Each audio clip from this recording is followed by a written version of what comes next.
In India क्या AI human financial adviser को replace करेगा फ्यूचर में?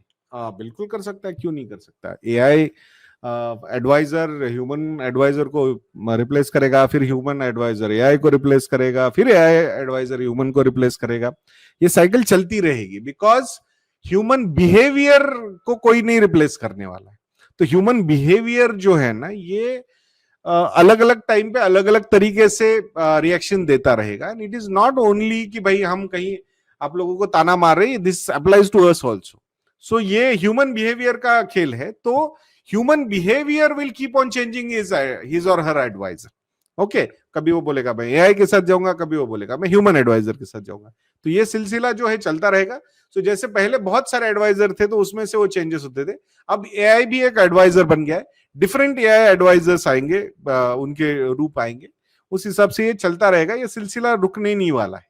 ये बस मतलब क्योंकि उस एआई को क्या क्या फीड होता है कि कैसे बिहेवियर मैनेजमेंट किए जाएंगे और वो कैसे कौन से कब चूज करेगा। तो it's like one more human adviser ने एआई को ट्रेन करके उसको रिप्लेस करने की कोशिश की है, वैसा ये रहेगा।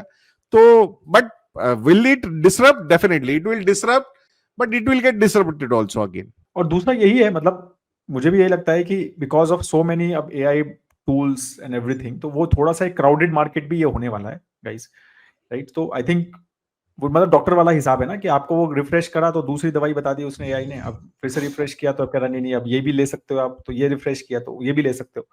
तो वो वाला चीज है, राइट। तो but ultimately you will need a human to finalise things, right. हाँ, वो शायद 80% काम कर देगा, आप 80-90% एडवाइजर का, but I think still human will have to take the decision final कि हाँ this is right as overall.